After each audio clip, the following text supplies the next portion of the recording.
Well, I'm with Jan McNeilon in her garden, and she's been getting down and dirty all weekend. Yep.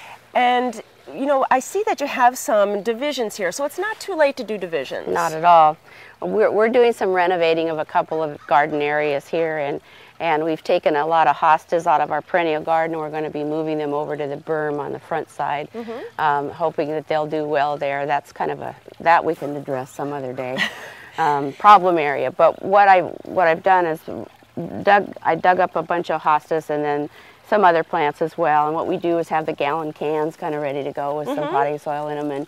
And if something comes up, we'll put them in a gallon can and water it and wait till either we want to use it or somebody comes along and wants an extra plant. It's good to be prepared.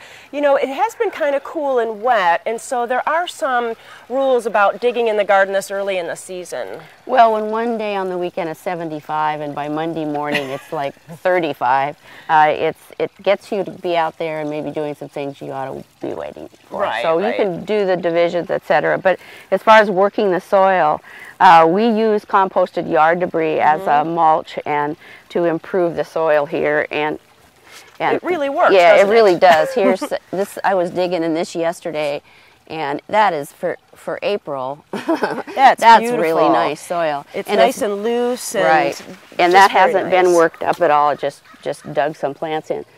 But here's the composted yard debris, and this is what we put on as a mulch. After the soil warms up, then we put it on 2-3 inches worth, and that's what we use to add organic matter. And you can get that in bulk or you can buy it in bags, but it's really good to use in the soil when you're planting and then also as a top dressing. And this is some really heavy clay soil that is part of this same garden that hasn't gotten the same mulch, or at least the surface hasn't been exposed enough to get that mulch. And this is the way it is right now. So you want to wait till you can make a ball out of this and drop it and it breaks apart and it's dry enough to work. If you work your soils when they're that heavy, you're really causing some problems. And sorry. It's okay. The cold soils are also an issue for plants, so make sure that you spend your garden center dollars wisely and wait till that soil's warmed up enough so that your plants will do well. Right. For a new gardener, though, how could I tell what I have to add to the soil? Is there a way to kind of look at the soil structure? There's a little test you can do as a soil shake, and you add 2/3 of soil and then the rest water, and then shake and shake and shake, and then this one hasn't been settling out very long. But you'll be able to tell your percents of sand, silt, clay, and organic matter will float on the top.